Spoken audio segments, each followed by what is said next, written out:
워싱턴 DC 지역의 축제 중에 가장 오래된 애덤스 모건 데이 축제는 올해로 41년째를 맞았습니다. 애덤스 모건은 원래 주로 백인 중산층 지역이었는데 1960년대 민권운동 등 미국 사회의 변화에 발맞춰서 흑백의 화합을 상징하는 지역으로 재탄생했습니다. 이름도 백인이 줄이었던 초등학교와 흑인 초등학교 이름에서 하나씩 따서 애덤스 모건이 됐다고 하네요. 축제가 열리는 날이라서 평소보다 많은 사람들이 거리로 나와 있는데요. 에티오피아, 베트남, 한국, 일본, 남미, 카리브해까지 다양한 지역의 음식들은 물론이고 갤러리 그리고 저녁까지 이어지는 춤, 콘서트 등 행사들이 준비되어 있습니다. 자, 애덤스 모건 축제는 끝났지만 아쉬워하지 마세요. 매년 5월부터 11월까지 토요일마다 파머스 마켓이 열리고 있으니까요. 다양하고 깊이 있는 세계 소식 전해드리는 글로벌 리포트 지금 시작합니다.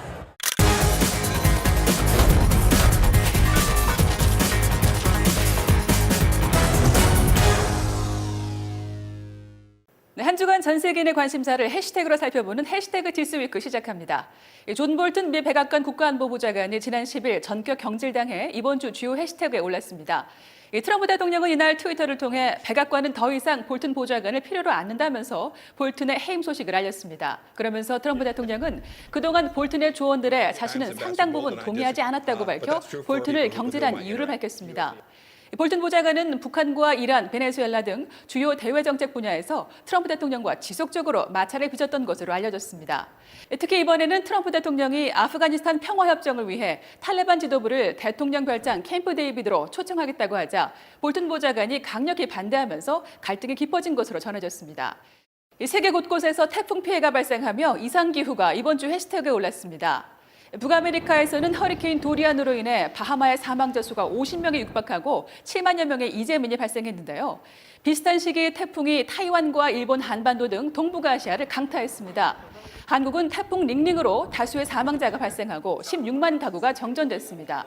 식량 부족을 겪고 있는 북한에서도 사상자가 8명 발생하고 농작물 피해가 우려되고 있습니다. 일본은 수도권을 강타한 태풍 파사이로 인해 17,000여 공항 이용객의 발이 묶이고 93만 가구가 정전을 겪는 등 피해를 입었습니다.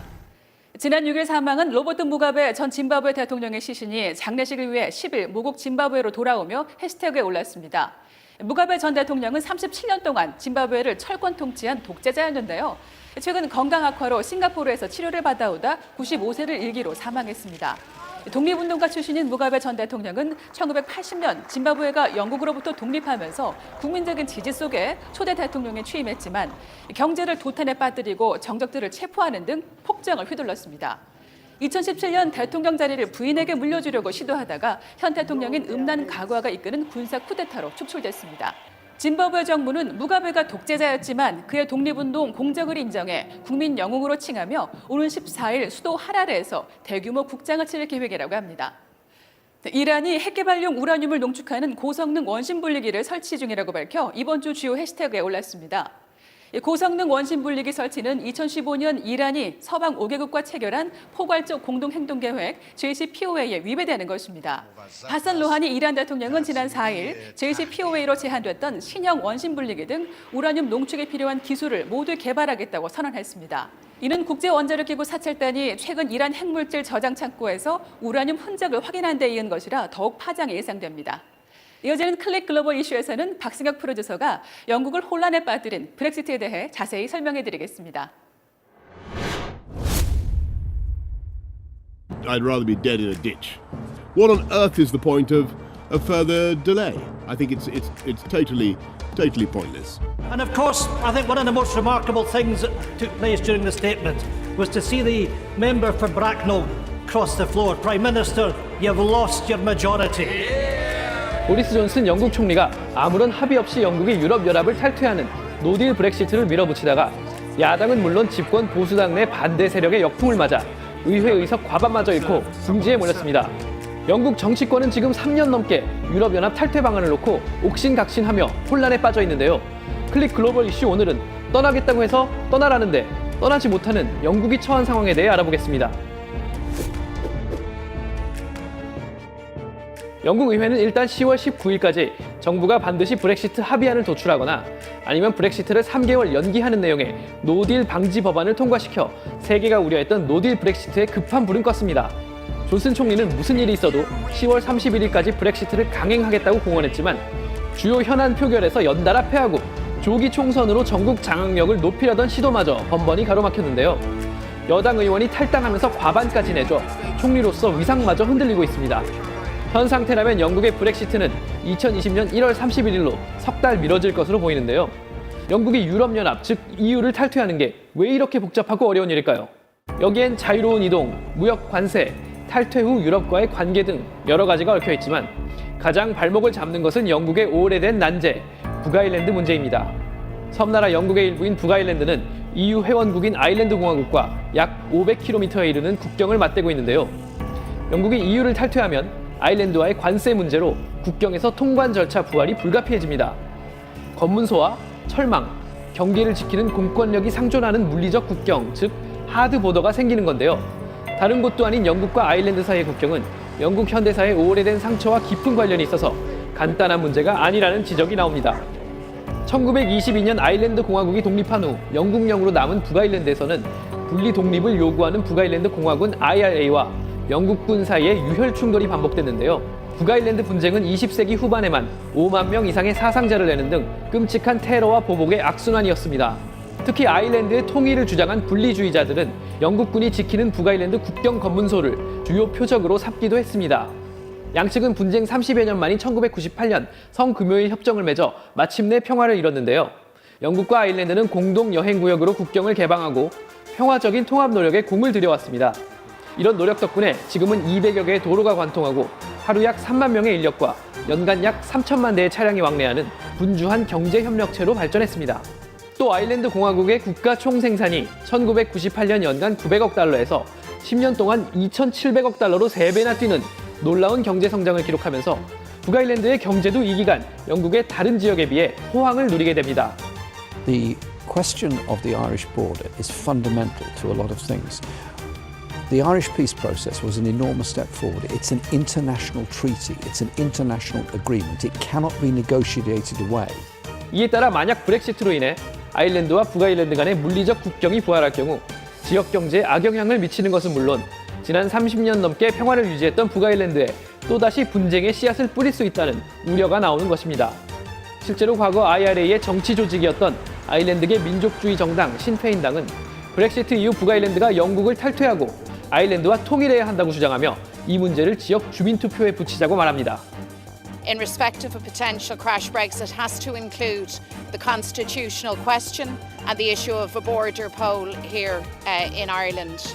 EU는 영국이 아무런 합의 없이 탈퇴할 경우 곧바로 북아일랜드 국경에 세관을 설치하고 세계무역기구 WTO 기준에 따라 영국산 제품의 수입 관세를 부과할 방침이라고 밝혀왔습니다. 이를 우려한 테레사 메이 전 영국 총리는 EU 탈퇴 후에도 북아일랜드 국경 문제를 천천히 해결할 수 있도록 영국을 당분간 EU 관세 동맹에 잔류시킨다는 백스톱 조치에 EU와 합의했는데요. 존슨 총리는 영국이 EU 관세 동맹에 잔류하면 다른 나라들과 자유롭게 무역 협정을 맺을 수 없어 EU 탈퇴 효과가 반감된다면서 백스톱 규정 폐기와 브렉시트 조건 재협상을 요구하고 있습니다. 일단 북아일랜드만 예외적으로 EU 단일 시장에 잔류시키는 방안이 논의됐지만 브렉시트 당 등 영국 내 강경파가 영국의 통합을 해친다며 강력히 반대하고 있습니다. It is a clean break Brexit that would make this country an independent, sovereign, democratic nation, and that is what we in the Brexit Party want. 한편 제대로 준비 안 된 브렉시트는 영국 경제 전체를 혼란에 빠뜨릴 가능성이 있어 영국에게도 매우 치명적인 우려가 있습니다. 영국의 시장 조사 기관 리테일 이코노믹스에 따르면 영국은 매년 전체 식료품의 30%, 약 417억 달러어치를 EU에서 수입하고 있는데요. 만약 동일한 규모의 수입을 유지한다면 영국은 그동안 낼 필요가 없었던 연간 110억 달러 규모의 관세를 EU에 지불해야 합니다. 또 전체 생산품의 98%를 EU에 수출하는 영국 양고기 업계는 앞으로 유럽 시장에서 40%의 관세를 적용받게 돼 큰 타격을 입을 것으로 예상됩니다. 이 밖에 핵심 물품 수급 차질, 무역과 서비스 거래 중단, 파운드화 폭락 우려도 거론되는데요. 실제로 영국 중앙은행은 지난해 노딜 브렉시트가 일어나면 영국 국내 총생산이 8% 하락하고 실업률이 7.5% 증가하는 등 심각한 위기가 발생할 것이라고 경고한 바 있습니다.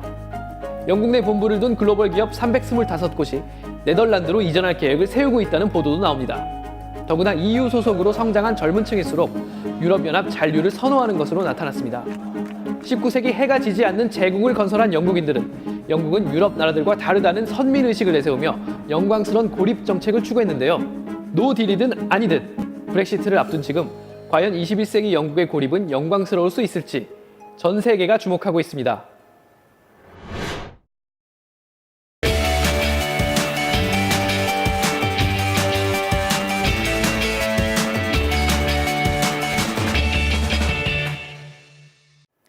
진솔한 이야기를 통해서 미국 사회의 변화, 지역의 역사, 그리고 다양한 삶과 문화를 소개해드리는 글로벌 리포트 아메리칸 테일 시간입니다.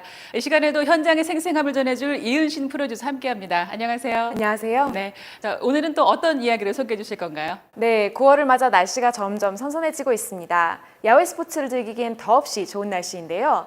혹시 크랙 등반이라고 알려진 바위 틈새 등반 들어보신 적 있으신가요? 흔히 알려진 암벽 등반이 아니라 바위 틈새를 오르는 이미지가 떠오르네요. 네, 맞아요. 어깨 넓이 정도의 바위 틈새에 기어를 장착하거나 몸의 일부를 끼워 넣어 수직으로 오르는 등반인데요. 오늘은 VOA 센트럴의 취재를 통해 보기만 해도 아찔한 유타주의 사암 절벽에서 크랙 등반을 하는 패멜라 팩 씨를 소개해드리려 합니다. 자, 그럼 팩 씨 함께 만나보시면서 글로벌 리포트 다음 시간에 인사드리겠습니다. Really, I think I was born to be an off-width climber. That was what my body was designed for, and clearly it was what my personality was designed for, because it requires an ability to believe in yourself beyond your physical capacity.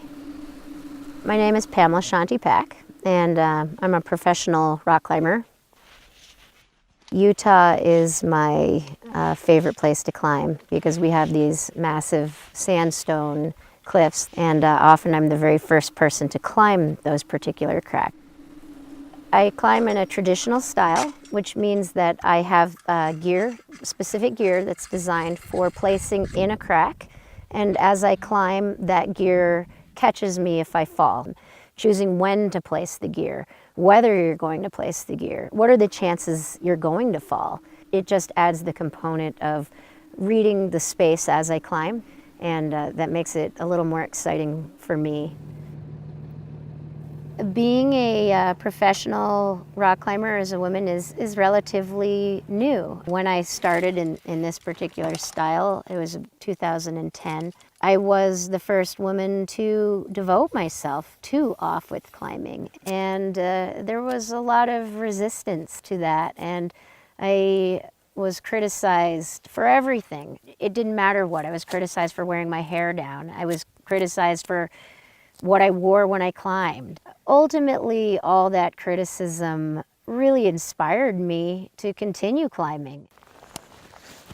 All right, good to go. It is a dangerous sport, so there's a lot that goes into it.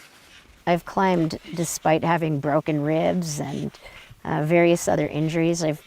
In a way, maybe that's a form of meditation. I'm able to put the pain in the background, and I will make myself climb and allow myself to feel that pain after I finish the climb. It's always historically been maybe the least popular style of climbing there's ever been because of the physical brutality of this style. But I very quickly realized that it was a technically brilliant style and an artful style, and that I could change it, that I could find new routes. And my focus, as I've said many times, is to bring grace to the grovel.